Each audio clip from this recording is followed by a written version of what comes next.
आज हम डिस्कस करेंगे सोमैटिक हाइब्रिडाइजेशन।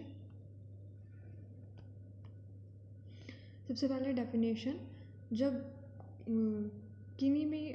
किसी भी दो डिफरेंट प्लांट्स के या स्पीसीज या वैरायटीज़ के प्रोटोप्लास्ट को फ्यूज़ किया जाता है आइसोलेट करके, तो उससे हाइब्रिड प्लांट की जनरेशन होती है और इन प्लांट्स को ही बोलते हैं, इस पूरी प्रोसेस को बोलते हैं सोमैटिक हाइब्रिडाइजेशन। प्रोटोप्लास्ट क्या होते हैं? एक ऐसा सेल जिसकी सेल वॉल को रिमूव किया जाता है। तो जब अलग अलग डिफरेंट प्लांट से प्रोटोप्लास्ट को आइसोलेट करेंगे और उन्हें फ्यूज़ करेंगे, तो जो प्लांट जनरेट होंगे वो होते हैं somatic hybrid plant. Somatic hybridization technique का ये फ्लो चार्ट है कि कैसे सोमैटिक हाइब्रिड प्लांट प्रोड्यूस होते हैं। सबसे पहले तो प्रोटोप्लास्ट को आइसोलेट करना होता है। फर्स्ट स्टेप में जो भी हमें दो डिफरेंट प्लांट चाहिए उनसे सबसे पहले आइसोलेट करेंगे प्रोटोप्लास्ट। उसके बाद फ्यूज़न करेंगे उन प्रोटोप्लास्ट का, जो जिस भी डिज़ायर स्पीसीज या वैरायटी के प्रोटोप्लास्ट चाहिए। देन थर्ड होता है कि अब प्रोटोप्लास्ट को फ्यूज़ कर दिया है तो हमें मिक्सचर मिलेगा, कुछ अनफ्यूज मिलेंगे, कुछ फ्यूज मिलेंगे। तो इसलिए हमें आइडेंटिफाई करना होगा कि सोमैटिक हाइब्रिड सेल्स इनमें से कौन सा है एंड उनकी सिलेक्शन करनी होगी। After selection of hybrid cell we will culture the hybrid cells and then last step होता है रीजनरेशन ऑफ हाइब्रिड प्लांट। तो ये पूरा कंप्लीट फ्लो चार्ट होता है सोमैटिक हाइब्रिडाइजेशन का। अब फर्स्ट स्टेप है कि कैसे आइसोलेट करना है प्रोटोप्लास्ट को। तो आइसोलेशन के लिए टू मेथड्स हैं, mechanical method and enzymatic method. First है मैकेनिकल मेथड। मैकेनिकल मेथड के लिए हम प्लांट टिश्यू को लेंगे, देन सेल प्लाज्मोलाइसिस करेंगे। After that microscopic observation of cells करेंगे।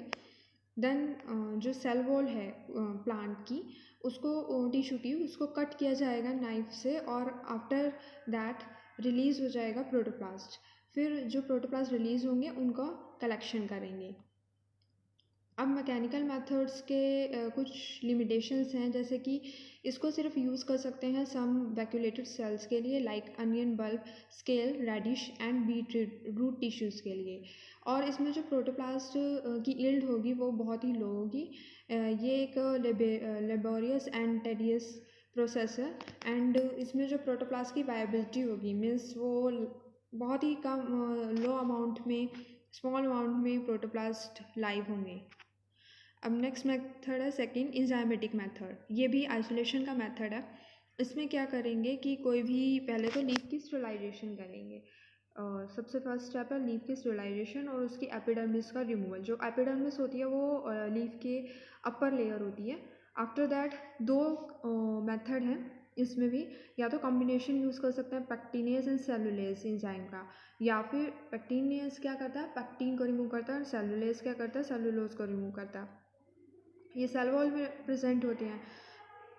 या फिर हम इनको सेपरेटली भी यूज़ कर सकते हैं, जैसे पेक्टिनेज को पहले यूज़ कर लिया, after that cellulose will be used.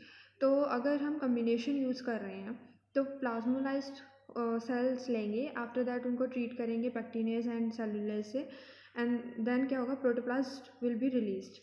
तो इस तरह से आइसोलेट हो जाएगा प्रोटोप्लास्ट। सेकंड, यहाँ जब इंडिविजुअली यूज़ कर रहे हैं एंजाइम्स को, तो उसमें भी क्या होगा, प्लाज्मोलाइज्ड सेल्स लिया, उसको पेक्टिनेज से ट्रीट किया। देन क्या होगा, पेक्टिनेज से ट्रीट करने के बाद क्या करेंगे, जो भी सेल मिलेंगे उनको हम सेलुलोज से ट्रीट करेंगे एंड हमें प्रोटोप्लास्ट आइसोलेट हो जाएगा। अब एंजाइमेटिक मेथड के कुछ एडवांटेज हैं, जैसे कि ये बहुत सारे variety of tissues and organ के लिए यूज़ होता है। कोई भी टिश्यू यूज़ कर सकते हैं। लीव यूज़ कर सकते हैं आइसोलेट करने के लिए protoplast, petiole, fruit, root, coleoptile, hypocotyl, stem, shoot, apex and embryo microspore. इनमें से कोई भी टिश्यू या ऑर्गन को यूज़ कर सकते हैं। सबसे बेस्ट जो होता है वो मेसोफिल टिश्यू होता है, जो यूज़ किया जाता है प्रोटोप्लास्ट आइसोलेशन के लिए। इसमें जो यील्ड होगी वो high yield of protoplast obtain होगी। It is easy to perform and यहाँ पे जो प्रोटोप्लास्ट की वायबिलिटी होगी वो मोर होगी, means more number of protoplast live होंगे। अब हमें प्रोटोप्लास्ट आइसोलेशन कर लिया है एंजाइमेटिक एंड मैकेनिकल मेथड से। दोनों में से कोई भी मेथड यूज़ करता है, मोस्ट कॉमनली होता है एंजाइमेटिक मेथड। अब जब प्रोटोप्लास्ट आइसोलेट हो गए हैं दो डिफरेंट ऑर्गेनिज्म से, या दो डिफरेंट ऑर्गेनिज्म नहीं, दो डिफरेंट प्लांट से या वैरायटी से, तो अब हमें क्या करना है, उनको फ्यूज़ करना है। तो फ्यूज़ करने के लिए दो मेथड होते हैं। एक तो होता है स्पॉन्टेनियस फ्यूज़न। स्पॉन्टेनियस में आ जाता है इंट्रा स्पेसिफिक और इंट्रा स्पेसिफिक यानी इंटरजेनरिक। और इंड्यूस फ्यूज़न में आता है, तीन मेथड्स आते हैं, कीमो फ्यूज़न और mechanical fusion and electrofusion. Spontaneous fusion का मीन्स ये होता है कि जब दो प्रोटोप्लास्ट को एक साथ रखा गया है तो वो स्पॉन्टेनियसली फ्यूज़ कर गए हैं, क्योंकि फिजिकल कांटेक्ट हुआ है तो इस वजह से वो फ्यूज़ कर गए हैं। और इसमें जो इंट्रास्पेसिफिक बनते हैं वो तो होते हैं होमोकैरियन, मीन्स सेम टाइप के रहेंगे वो प्रोटोप्लास्ट। और इंटरजेनरिक में क्या होते हैं, डिफरेंट टाइप के, जो मतलब कि दो डिफरेंट जब फ्यूज़ कर जाते हैं प्रोटोप्लास्ट तो वो होते हैं इंटरजेनरिक, मीन्स डिफरेंट, बट इनकी कोई इंपॉर्टेंस नहीं होती है। अब होता है इंड्यूस फ्यूज़न, मीन्स जो खुद से नहीं हो रहा है फ्यूज़न, जिसको कराया जा रहा है, जैसे कीमो फ्यूज़न होता है। इसमें इस फ्यूज़न के लिए केमिकल का यूज़ किया जाता है, और जो केमिकल्स यूज़ किए जाते हैं तो वो डिफरेंट टाइप्स के फ्यूज़न उनको बोलते हैं। जैसे पैग होता है, पॉलीइथाइलिन ग्लाइकोल, ये केमिकल होता है जो कि फ्यूज़न कराने के लिए प्रोटोप्लास्ट के यूज़ किया जाता है। Sodium nitrate, calcium ions and polyvinyl alcohol, इनमें से कुछ भी यूज़ कर सकते हैं, बट मोस्ट कॉमनली यूज़ करते हैं पैग। देन होता है मैकेनिकल फ्यूज़न। मैकेनिकल फ्यूज़न में क्या होता है कि इसमें प्रोटोप्लास्ट को अंडर माइक्रोस्कोप रखा जाता है और फिर किसी भी माइक्रोपाइपेट या फिर माइक्रो मैनिपुलेटर की हेल्प से फ्यूज़ कर दिया जाता है। थर्ड मेथड होता है इलेक्ट्रोफ्यूज़न। इलेक्ट्रोफ्यूज़न नाम से पता चल रहा है कि इलेक्ट्रिक फील्ड इसमें अप्लाई की जाएगी। जैसे कि अगर लो स्ट्रेंथ की इलेक्ट्रिक फील्ड भी अप्लाई कर सकते हैं, जैसे 10 केवी पर मीटर। इसमें क्या होगा, वो अगर हम लो स्ट्रेंथ की इलेक्ट्रिक फील्ड अप्लाई कर रहे हैं तो वो ज़्यादा टाइम के लिए अप्लाई कर सकते हैं। बट अगर हमें फ्यूज़न कराना है हाई स्ट्रेंथ इलेक्ट्रिक फील्ड से, जो कि 100 केवी पर मीटर होगी, उसको कुछ ही माइक्रो सेकंड्स के लिए अप्लाई करते हैं। तो इस तरह से तीन मेथड होते हैं फ्यूज़न करने के इंड्यूस में, केमिकल होता है, मैकेनिकल होता है, इलेक्ट्रो फ्यूज़न होता है। अब फ्यूज़न तो हो गया, लेकिन हमें मिक्सचर ऑफ सेल मिलेगा, मीन्स कुछ अनफ्यूज सेल्स मिलेंगे, कुछ फ्यूज सेल्स मिलेंगे। हमें तो सिर्फ हाइब्रिड सेल को सिलेक्ट करना है जो कि फ्यूज़ हुए हैं। तो उसके लिए हमें आइडेंटिफिकेशन एंड सिलेक्शन करनी पड़ेगी कि इनमें से कौन सा सोमैटिक हाइब्रिड सेल है। अब वो सिलेक्शन कैसे होगी कि इनमें पेरेंट सेल कौन से हैं एंड हाइब्रिड सेल कौन से हैं। पेरेंट सेल तो नॉर्मली होंगे, वो फ्यूज़ तो किए नहीं होंगे, और हाइब्रिड सेल में फ्यूज़न होगा। तो अलग अलग मेथड है सिलेक्शन करने का। जैसे फर्स्ट है पिगमेंटेशन के बेसिस पे कि उनमें क्लोरोफिल है या नहीं है, और या फिर कोई अदर कंपोनेंट देख सकते हैं। इसी तरह से होता है साइटोप्लाज्मिक मार्कर्स। तो उसके लिए जो यूज़ करेंगे, उसके लिए हम लेबलिंग करेंगे। जैसे कुछ फ्लोरोक्रोम होते हैं, इसमें एग्जांपल है जैसे कि फ्लोरोसिन आइसोथायोसायानेट या फिर RITC रोडामीन आइसोथायोसायानेट। इनको यूज़ कर सकते हैं कि हम हाइब्रिड सेल्स को पहले से लेबल कर दें, और तो हमें पता चल जाएगा ये लेबल्ड वाले जो हैं ये हाइब्रिड सेल हैं, और जो नॉन लेबल्ड होंगे वो सिंपल पेरेंटल सेल होंगे। क्लोरोप्लास्ट की प्रेजेंस से भी पता चल सकता है कि हाइब्रिड कौन सा है और non hybrid. Then nuclear staining कि जो हेट्रोकैरियन होंगे, अगर उनको स्ट्रेन कर दिया जाए कार्पल फ्यूजीन, एसिटोकार्माइन या एसिटोओरिसिन स्ट्रेन से, तो भी पता चल जाएगा कि इनमें से हाइब्रिड सेल कौन है। अनदर जो कुछ मार्कर्स यूज़ किए जाते हैं, जैसे जेनेटिक कम्प्लीमेंटेशन, फाइटोटॉक्सिन, कुछ टॉक्सिन्स का यूज़ कर सकते हैं सिलेक्शन करने के लिए। ऐसे नेक्स्ट है स्पेसिफिक अमाइनो एसिड, फिर ऑक्सीजन ऑटोट्रॉफी। इसी तरह कुछ एंटीबायोटिक्स को भी ऐड किया जा सकता है और उसके बेसिस पे सिलेक्ट किया जाता है। ऑक्सोट्रॉफिक एंड मेटाबॉलिक म्यूटेंट मीन्स कुछ मेटाबोलाइट्स जो कि एसेंशियल थे प्लांट के लिए, अगर उनमें म्यूटेशन कॉज कर दें और देन सेलेक्ट करें। क्रोमोसोमल एनालिसिस की क्रोमोसोम स्ट्रक्चर के बेसिस पे, उसकी लेंथ के बेसिस पे, शेप के बेसिस पे भी सिलेक्ट किया जा सकता है। देन हर्बिसाइड रेजिस्टेंट है या सेंसिटिव है, उसके बेसिस पे भी हाइब्रिड प्लांट की सिलेक्शन हो जाती है।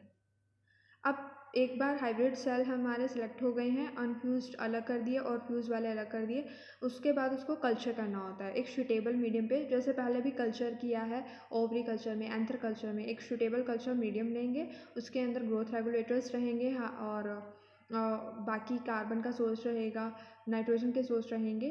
तो अब और अप्रोप्रिएट कल्चर कंडीशन उसको प्रोवाइड करेंगे, proper light and proper temperature. तो इस तरह से कल्चर कर देंगे हाइब्रिड सेल को।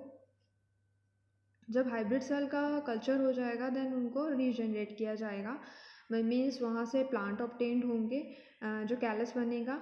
और इनमें से जो है ये पार्शली फर्टाइल होने चाहिए, इनमें कुछ यूज़फुल प्रॉपर्टी होनी चाहिए और उनका कोई यूज़ होना चाहिए ब्रीडिंग प्रोग्राम्स के लिए जो हाइब्रिड बनेंगे। अब एडवांटेज क्या है सोमैटिक हाइब्रिडाइजेशन की, इस मेथड को यूज़ क्यों करते हैं?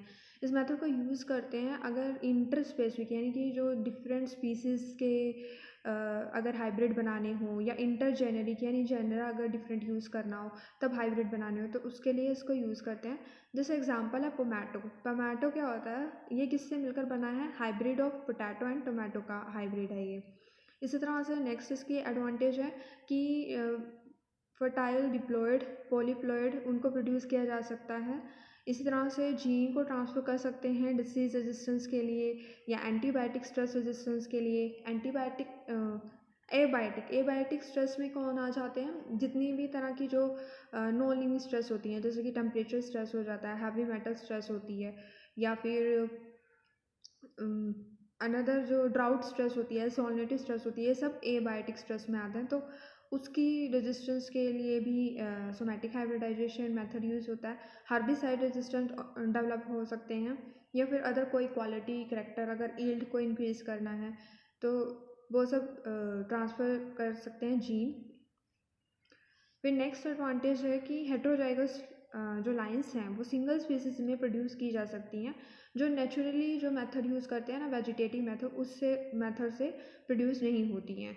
फिर अगर प्लाज्मा जीन को स्टडी करना हो तो भी इस मेथड को यूज़ कर सकते हैं। उस स्टडी करने के लिए यूनिक हाइब्रिड प्रोड्यूस किया जा सकता है। अगर न्यूक्लियस एंड साइटोप्लाज्म को कंबाइन कर दिया जाए तो फिर एक यूनिक हाइब्रिड प्रोड्यूस होगा। अब इसके कुछ लिमिटेशन हैं, जैसे कि जो हाइब्रिड प्लांट है उनका जो रीजनरेशन होगा यानी जो वो कैलस से प्लांट बनेंगे वो पुअर है। कुछ जो फ्यूज प्रोडक्ट हैं उनकी नॉन वायबिलिटी है, मीन्स वो बाद में नॉन वायबल हो जाते हैं, उनकी डेथ हो जाती है। ये सभी प्लांट के अंदर सक्सेसफुल नहीं है, कुछ ही प्लांट्स के लिए सक्सेसफुल है। कुछ कई बार क्या होता है जो हमें हाइब्रिड चाहिए होता है उसके अलावा हमें अनफेवरेबल हाइब्रिड का प्रोडक्शन हो जाता है। एंड ये जो है एक एफिशिएंट मेथड नहीं है सिलेक्शन करने के लिए हाइब्रिड को, और पर्टिकुलर जो ट्रेट होता है उसकी एक्सप्रेशन भी नहीं होती है सोमैटिक हाइब्रिड्स में। तो ये कुछ इसके लिमिटेशंस हैं। तो ये था अबाउट द सोमैटिक हाइब्रिडाइजेशन।